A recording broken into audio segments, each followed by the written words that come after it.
Ibu, teman-teman yang terkasih, pada pagi hari ini mengikuti salah satu program dari rencana kegiatan Hari Ulang Tahun Paroki Kita Tercinta yang ke-30 tahun. Tahun ini, rangkaian kegiatan Hari Ulang Tahun Paroki Kita menjadi tanggung jawab dan dilaksanakan oleh wilayah D. Santo Dionysius. Salah satu programnya hari ini adalah kita sama-sama mengemas satu perbincangan tentang sejarah gereja. Karena kita tahu bahwa keberadaan kita sekarang ini juga terkait dengan sejarah masa lalu gereja dan yang akan datang. Oleh karena itu, Bapak Ibu, mari kita simak, kita ikuti bersama seluruh rangkaian webinar tentang perjalanan dari masa ke masa paroki kita tercinta.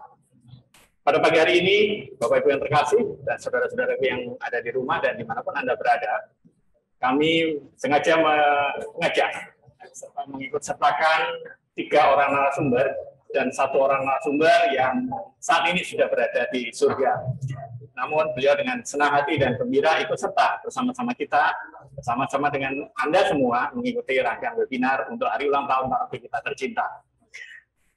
Saya perkenalkan seluruh narasumber yang akan hadir bersama-sama kita. Yang pertama, yang terkasih, Romo Yohanes Rudianada. Selamat pagi, Romo. Selamat pagi. Sehat? Sehat. Sehat. Yang penting sehat dulu, Romo. Ya, sehat selalu. Romo Rudi adalah, kita tahu bersama, beliau adalah pastor kepala paroki Santo Yusuf kita yang tercinta. Dan nanti kita akan mengelaborasi apa dan bagaimana serta harapan-harapan beliau terhadap paroki kita tercipta setelah 30 tahun perjalanannya selama menjadi paroki.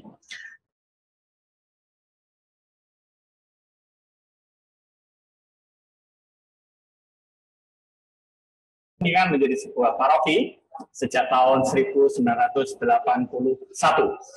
Beliau adalah Bapak Frans Adulardo Wero. Selamat pagi, Pak Frans. Selamat pagi. Sehat, Pak? Sehat. Cucu sekarang berapa, Pak? 1. Mau nambah, Pak? Akan. Terima kasih, Pak Frans, telah hadir bersama-sama kami. Ya, sama-sama. Kemudian yang terkasih dan saudara-saudara yang kami cintai, hari ini juga kami mengikut sertakan salah satu generasi muda, generasi milenial disebut pada ini, yang di pundak mereka lah, gereja dan seluruh apa yang kita kerjakan hari ini menjadi tumpuan dan harapan kita semuanya agar dapat dilanjutkan oleh para generasi muda kita tercinta. Kami mengundang yang terkasih Mas Karel Sebastian. Mas, selamat pagi, Mas. Sehat? Sehat. Syukurlah kalau gitu. Hari ini sudah sama pacarnya ada nih. Baik, Bapak Ibu yang terkasih, rangkaian webinar ini kami akan menjadi 3 bagian, 3 show untuk mengulas segala sesuatu yang kita ingin sampaikan kepada Bapak Ibu sekalian. Namun sebelum memulai beberapa hal yang kami ingin sampaikan kepada Bapak Ibu yang terkasih, yang pertama adalah perlu Bapak Ibu ketahui bahwa gereja kita, Gereja Paroki Santo Yusuf ini sebenarnya ada sejak tahun 1966. Catatan sejarah yang saya miliki, tanggal 6 Desember 1966 itu untuk pertama kalinya Gereja Katolik Santo Yusuf Karangpilang yang kemudian disebut menjadi Paroki Santo Yusuf Karangpilang itu berhasil membaptis 28 orang untuk yang pertama kalinya. Pada saat itu dibaptis oleh yang terkasih Romo Ignatius Suharto CM. Tahun itulah yang menjadi cikal bakal kemudian perkembangan umat sampai dengan tahun ini. Yang terakhir sensus tahun 2020 kemarin itu sudah mencapai 9.300 jiwa lebih. Kemudian satu hal lagi yang kami ingin sampaikan kepada Bapak Ibu sebagai pengetahuan bahwa pada tahun 1966 juga setelah proses pembaptisan yang dilakukan pada tanggal 6 Desember, untuk pertama kalinya juga dilakukan penerimaan sakramen pengakuan dosa untuk yang pertama kalinya, yang juga disampaikan oleh Romo Ignatius Suharto CM. Dalam perjalanannya, Bapak Ibu yang terkasih, kemudian Romo Ignatius Suharto digantikan oleh para romo-romo lain sampai dengan hari ini. Kemudian alhamdulillah gereja paroki kita itu hanya terdiri dari 4 kring. Kalau dulu pada zaman dulu Pak Pran ya, kita menyebut kring dan beberapa akhir-akhir tahun ini kemudian disebut lingkungan. 4 kring ini meliputi beberapa daerah, diantaranya Kedurus, Parugunung, kemudian Trosobo, Sukodono, dan Wonocolo, serta yang terakhir di daerah-daerah Bebean dan Medaeng. Jadi sebenarnya Bapak Ibu yang terkasih, paroki kita sejak awal mula tercipta dan diadakan di paroki kita tercinta ini sudah meliputi satu kota Surabaya, satu daerah di Kabupaten Sidoarjo, dan satu daerah di Kabupaten Gresik. Ternyata memang sejak awal mula dibuat demikian rupa. Itu tidak bisa menjadi suatu kelemahan, tetapi suatu kelebihan yang kita miliki, karena satu-satunya paroki di Kabupaten Surabaya yang meliputi teritorial 3 daerah hanya di paroki Santo Yusuf Karangpitan.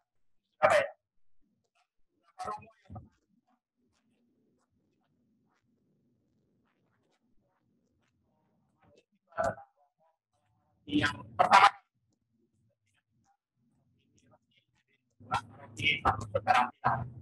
Romo Pur pada saat itu didampingi oleh Romo Ignatius Kadri pada tahun 1981 sampai dengan 1992. Setelah Romo Pur kemudian digantikan oleh Romo Alexius Ate sebagai Romo Kepala Paroki pada tahun 1992 sampai 1998. Beberapa waktu lalu panitia melaporkan kepada saya bahwa Romo Alexius Ate sebenarnya berkeinginan untuk ikut serta dalam webinar ini. Namun sayang pada jam yang sama, karena beliau masih berada di Jayapura, sehingga ada selisih waktu. Kalau di sini jam 10, maka di Jayapura sudah jam 12 siang. Sementara jam 12 siang di sana, beliau sudah ada acara yang lain. Kemudian setelah Romo Alex digantikan oleh Romo almarhum Romo Carolus Jande yang telah berlalu dan kemudian berpulang kepada alam Bapa di surga. Beliau mengabdi tahun 1998 sampai dengan tahun 2003. Setelah Romo Carolus Jande digantikan oleh yang terkasih Romo F.E. Otong Setiawan bersama-sama dengan Romo Hans Aloysius Hans Kurniawan. Romo Otong sekarang mengabdi sebagai Romo Kepala Paroki di Paroki Tuban, kemudian Romo Hans Kurniawan berkarya sebagai Romo Kepala Paroki di Paroki Santo Yakobus tetangga kita.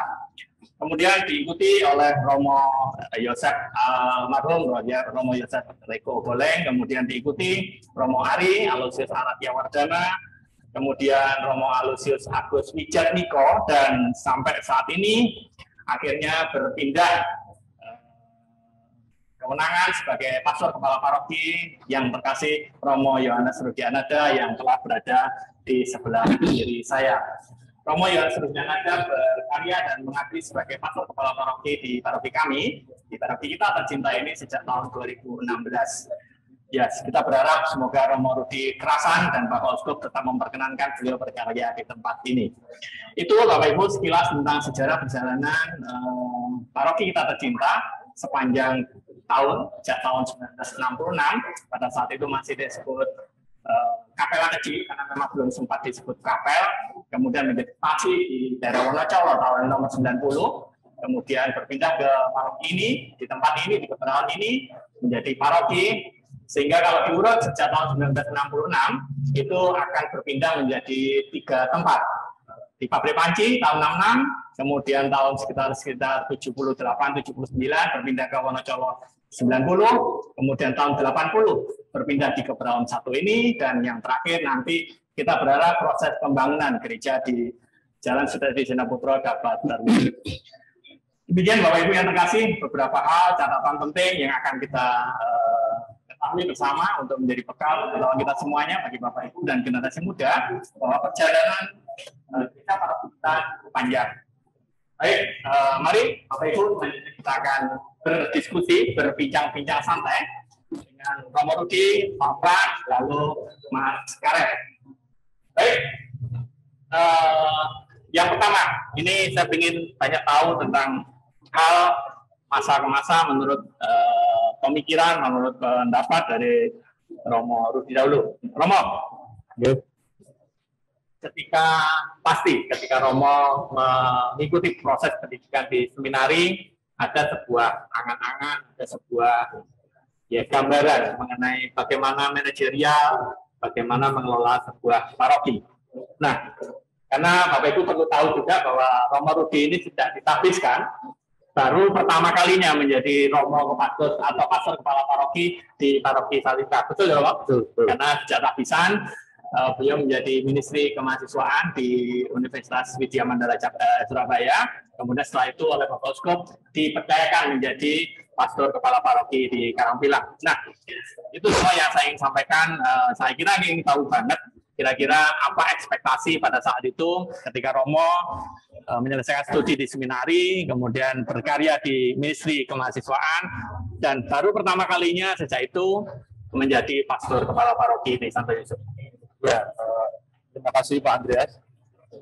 Memang dulu ketika saya masuk seminari itu memang gambaran saya menjadi imam itu ya Romo Paroki ya, dan gambaran saya itu Romo Paroki ya di daerah saya, dulu masih ikut Paroki Santo Yusuf Blitar. Lalu yang saya suka tentang paroki itu ya bagaimana imam melayani umat, nanti di tengah umat, lalu kunjungan ya, lalu mengadakan perayaan Ekaristi di rumah dan seterusnya. Itu memang gambaran yang saya ya yang terbesit terus ya.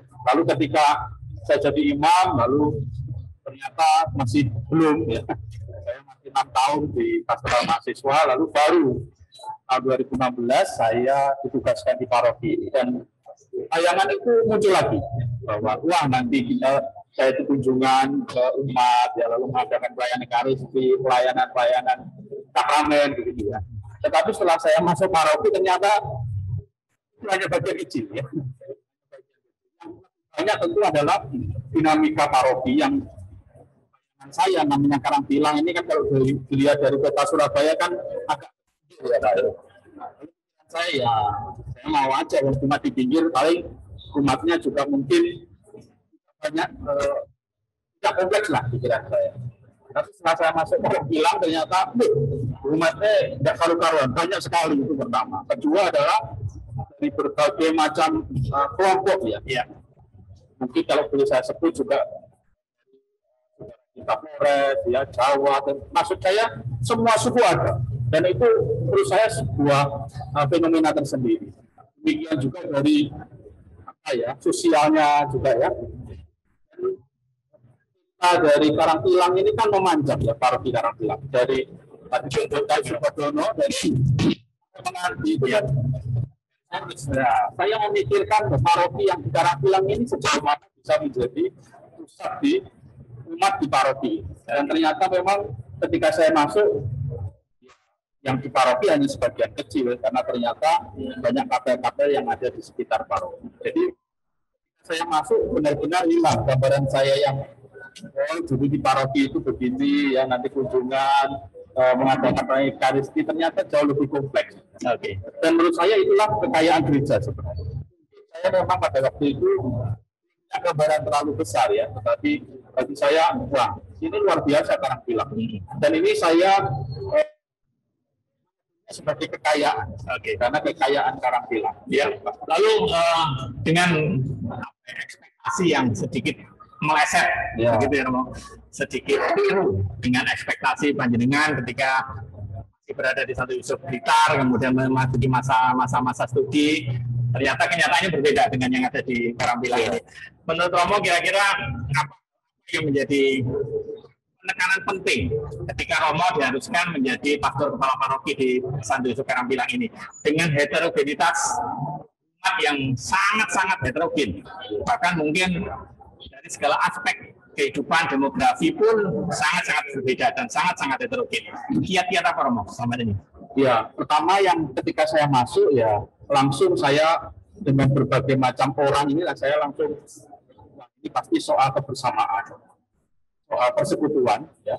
Karena awal-awal itu juga ketika saya mendengarkan ayo acara ulang tahun paroki gitu ya, anyep-anyep ya, enggak ada wah ada biar apa itu enggak.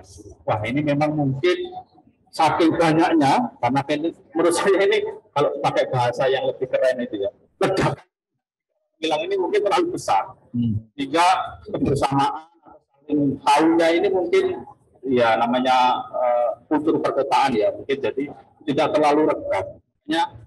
Saya sejak masuk lalu saya mengatakan ya satu hal yang harus dibangun terus saya mulai dari lingkungan ya kebersamaan dalam kita perselisihan itu. Itu yang terus saya katakan. Nah, teman-teman, selanjutnya Bapak Ibu yang kasih, saya juga mencoba mengelaborasi apa yang menjadi pendapat Bapak Frans Adulandolero. Bapak Ibu yang kasih, perlu Bapak Ibu ketahui Bapak Frans Adulandolero, beliau adalah katekis pertama yang diangkat oleh Keuskupan menjadi tenaga katekis di Paroki Santo Yusuf Karantina, tepatnya pada tahun 1981. Mana pada saat itu pastor kepala paroki dijabat oleh almarhum Romo Yohanes Hadi. Nah, hari ini telah hadir bersama-sama kami karena sebelum Romo memiliki tenaga katekis yang resmi, dalam arti memang lulusan dari Akademi Kateketik, pelayanan katekese umat pada saat itu diberikan dan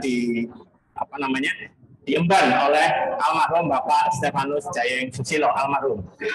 Beliau memang tidak berlatar belakang akademi kateketik, namun karena beliau berlatar belakang guru, kemudian yang terakhir beliau menjadi kepala sekolah, sehingga sekurang-kurangnya teknis pengajaran, teknis pemberian pendidikan dan sebagainya cukup dikuasai oleh Bapak Jayeng Susilo.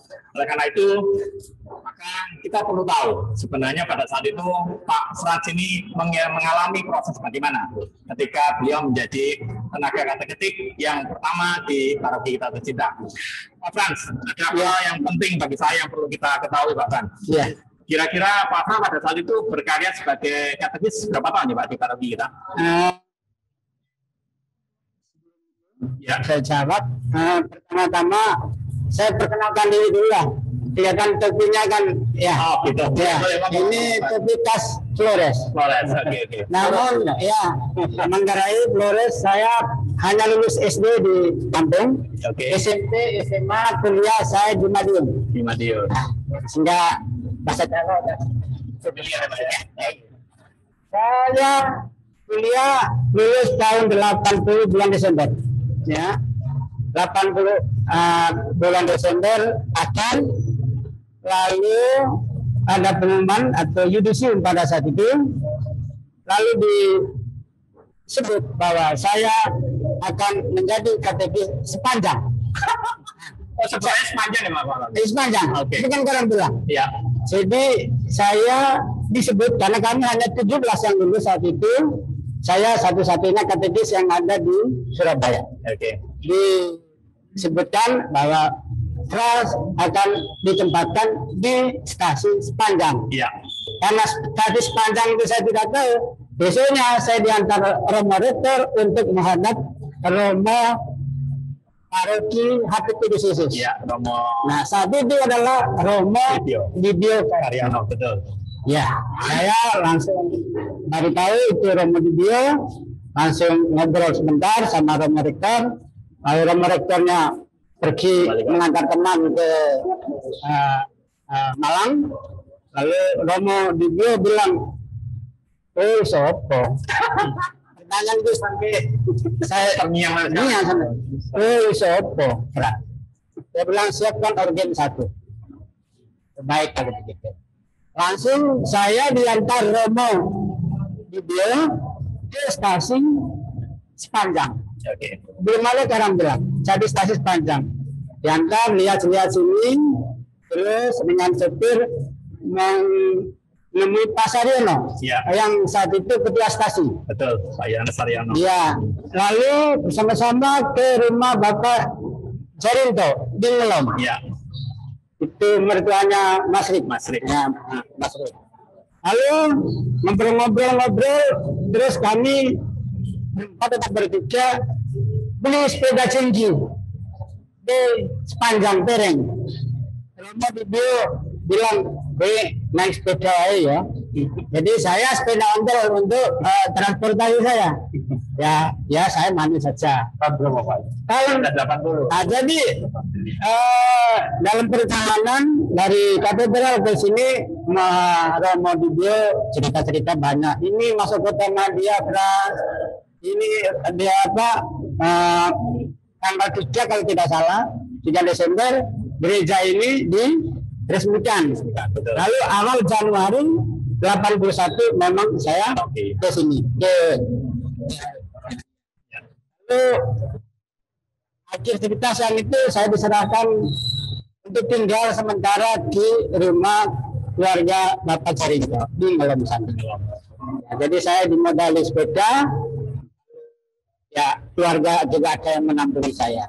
Itu sementara. Oke. Ya. Oke, Pak Fran. Ya, jadi sebuah kenangan manis ya, Pak ya? Iya. Ya, waktu itu sepeda menjadi kekayaan tersendiri ya, Pak ya? Sepeda menjadi, ya betul ya. Oke, jadi memang pada saat Pak Fran menjadi tenaga katekis yang pertama Sama ya. di Romo kepala parokinya Romo ya, mungkin saya bisa ya. Saya ceritakan sedikit. Waktu itu Romo dibawa 3-4 bulan kemudian beliau diangkat menjadi uskup. Lalu Romo parokinya Romo Dr. Rekso Subroto. Ya. Kebetulan mantan dosen juga. Nah, mantan dosen saya di Madiun. Lalu dia datang, saya bilang, Romo, saya capek naik sepeda, masa muter lagi, ngapa segala macam. Ya kamu minta apa? Ya gimana lah. Nah, ada sepeda nganggur katedral, sepedanya Romo Beni. Mas Andres tahu, ya. Romo Beni kan almarhum nganggur sepedanya. Terus saya tahu. Terus 1, 2, 3 bulan kemudian Romo balik rusak ini sepeda. Terus gimana? Ya memang semua dibelanjakan, dibayar lah, bensin mau usia apa segala macam. Terus Romo Rekso saat itu, ya kamu bikin surat saja, minta uang ke Belanda, minta surat, bikin peta daerah saya di mana apa ya, wilayah kerja saya itu apa segala macam saya buat, ke sekretariat Keskupan, diterjemahkan tentu. 1 tahun kemudian uang datang dari Belanda. Nah, 3.200 gulden. Keren ya. Iya.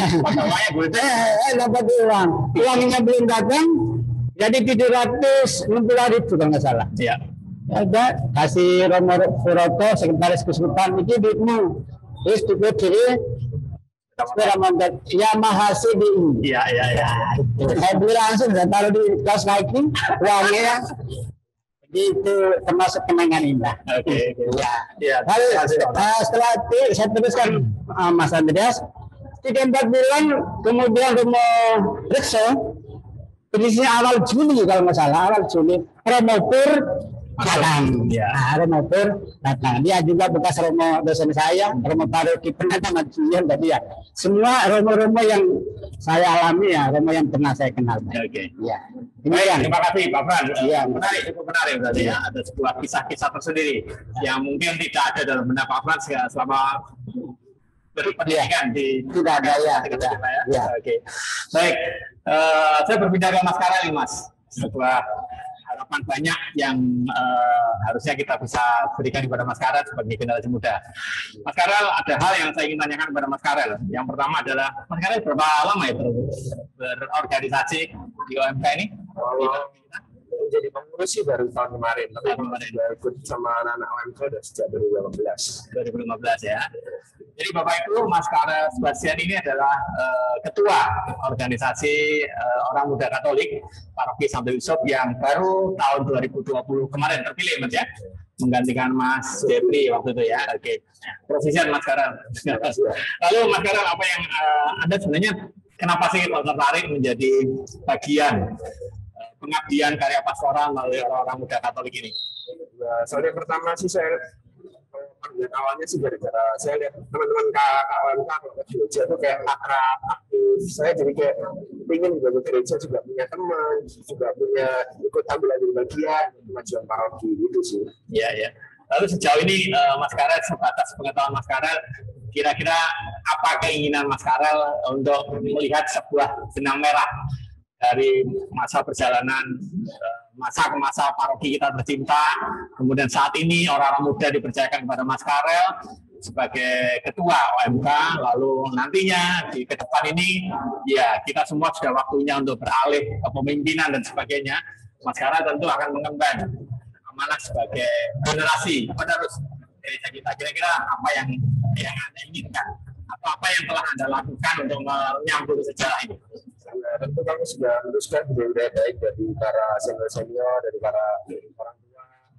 Terus kami juga berharap gereja semakin ke depannya semakin mau menerima kemajuan zaman. Jadi kayak sekarang kan dulu biasanya kalau online, kalau dulu sebelum pandemi kan kita kalau webinar gitu kan pasti ketemu apa.